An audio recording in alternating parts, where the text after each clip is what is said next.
Today I am reviewing the Independent 149 regulars. I've been riding these for a couple weeks and I've just gotten off work and I'm going to do this review a little bit differently. I'm going to focus on one aspect of the trucks each time I go out for a skate and then compile that all into one video. Today I'm going to be focusing on weight and proportions. Let's answer that first question right away. Yes, these are heavy trucks. If you're used to riding light trucks or anything smaller than 149, anything lower than an Indy, you're gonna notice the heft right away. So I'm definitely noticing it, but I'm not struggling too much. The next thing is the proportions. At 149, I'm really starting to notice Indies are feeling really good. Somehow this width and the height of these Indies, I think this is where Indies really start to shine. I find 139s sometimes feel a little bit too tall. I actually prefer Thunders when I'm going down to 8 inches. So while they feel heavy, what I would say is at 149 they feel really stable. So I'm sitting on top of the ledge really nicely for grinds. I'm feeling really safe when I'm carving in big bowls. And because I have an 8 3/8 board to match the 149s roughly, in order to demonstrate the heft, I'm gonna skate the low curve because I don't feel like jumping and it's after work.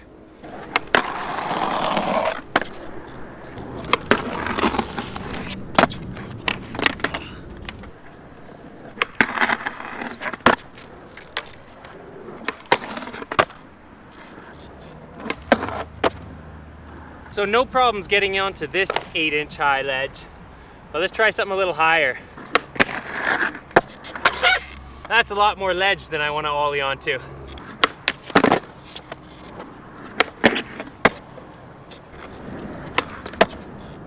So you may or may not have noticed that my selection of flip tricks has gone down a little bit, and that's because of my knee and ankle injury and I'm riding a wider board. So you guys are probably getting a little bit tired of my nollie heel flips.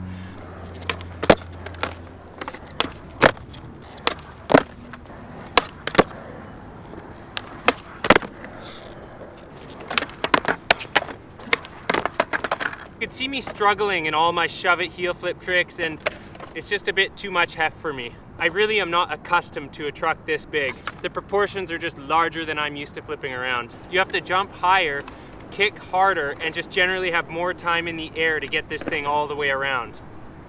So now it's time to do the grind test and we're gonna start off on a nice smooth ledge. It kind of sucks because the ground's wet 2 feet out from the ledge. And then way down there, it's all soaking wet.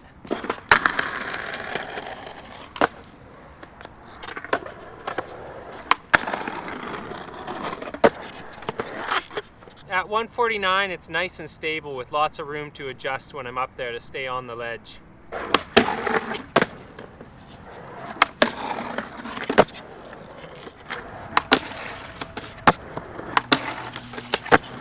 So I'm actually having a little trouble hanging on to the grind, but that's probably just me and not being used to the extra width or not having enough of a groove in my truck yet. Whoa! Okay, so that was Indies on a smooth ledge. What can I say? It feels good. Built to grind. It is time for the chunky ledge test. And this may be a bit self-indulgent, but I have taken you guys to a spot I used to skate 25 years ago. And we named this place very uncreatively, The Ledge. That is all it was, that is all it is. So we've got this part here that's a little taller, about a foot, nice and chunky, and actually looks like somebody's skating it sometimes. Over here we have the low section, which is quite crunchy and it doesn't look like anyone really skates it anymore. I actually spent an entire day doing nose slides on this curb to wear through a ply of my deck so that I could have some street cred on my board. And I actually did, I wore through a whole ply on my deck that day. Just doing rad slappy nose slides. You saw how well that worked. Maybe I'll throw a little wax on it.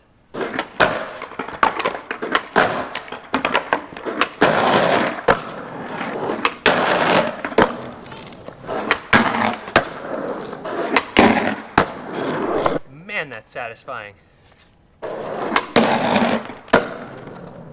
I don't think a crooked grind's even gonna be possible, but I'm gonna try.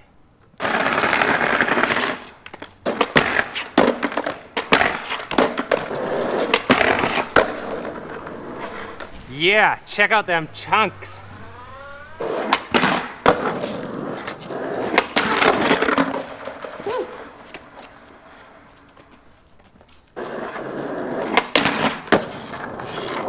do a couple no wax grinds on the low one.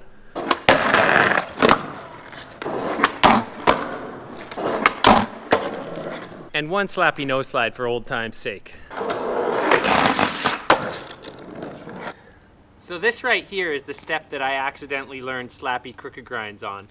Although it was actually much lower because they've changed the grade when they installed this brick. So on to Indy grindability. I definitely think Indies are built to grind, as they say.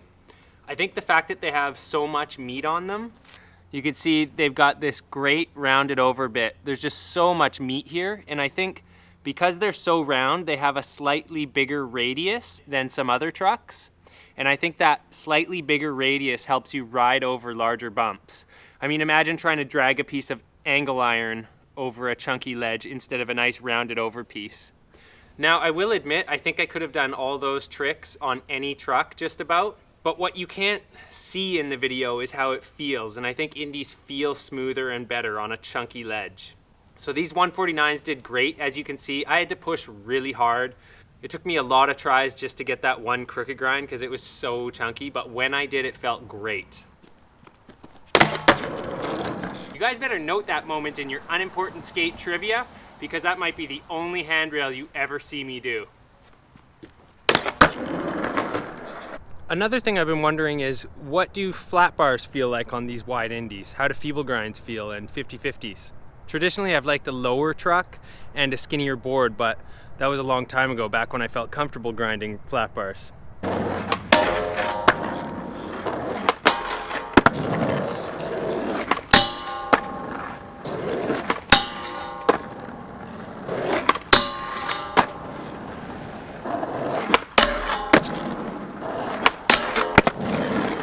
So these 149s on this bar felt pretty good in general. I still struggled with my feeble grinds a bit. For some reason, I like a lower truck on feeble grinds. When it came time to Smith grinds, however, I actually loved the width and the height didn't bother me at all. In the past, when I have done Smith grinds on 129s on rails, for some reason, I seem to hit the end. Because they're so skinny, you have to stay right too close to the bar. But when you've got 149s, you seem to be able to wang them out a little, and that stops you from hitting your wheel. So Smith grinds felt good. 50/50s, the proportions were great as well. I felt nice and safe. As you can see, I was comfortable enough to even try a backside out, which I only do if I'm really feeling good. About 2 years ago, I bailed horrifically on this rail doing a 50/50. It was the first time I'd landed on my back on a 50/50 in years. So I'm only just getting comfortable trying them again. Backside 50/50s, out of the question. Never gonna do them again. Used to have them dialed, never gonna do them again. That's getting older, you just lose tricks.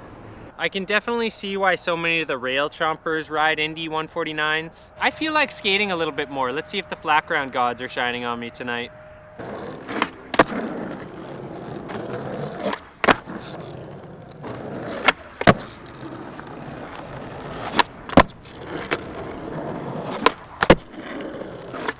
Whoa!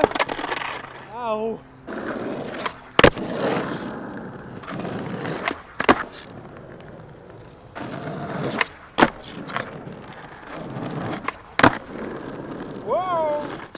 As you can see, it is possible to do flip tricks on a 8 3/8 and 149s, but what you guys can't see is everything I edited out and where I struggled.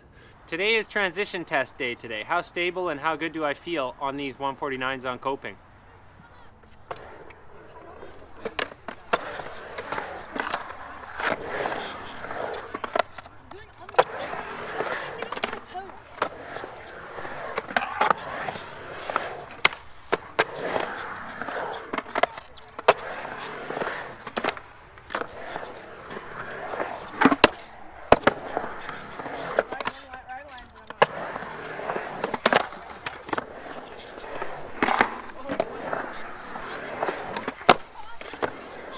As usual, that park is super waxed, which once you know it is, it feels great actually. I hardly had to push at all. There's lots of room for me to stand up and feel nice and safe on that coping. Plenty of adjustment room. I can get a great pinch going on. Definitely a good truck, once again, for stability. I'm glad I bought a pair of these. These are gonna be my training trucks, and you guys will find out what I mean about that in another video in the future. So if you're thinking about getting a pair of independent 149s, I think they're a great truck. They have their limitations with heft and flippability, but there's plenty of skaters that prove that wrong. Chris Haslam, Magnus Hansen, to name a couple. All the Baker guys.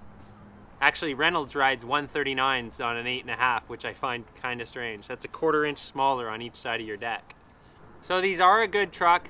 I wouldn't want them to be my only truck. I have to work too hard for my flip tricks, and anybody who's been watching a while knows flip tricks are a large part of what I do. But again, a great training board. It's gonna make everything else light. So thanks for watching. Can't wait to do another truck review. Like I said, I love these. Thanks for watching.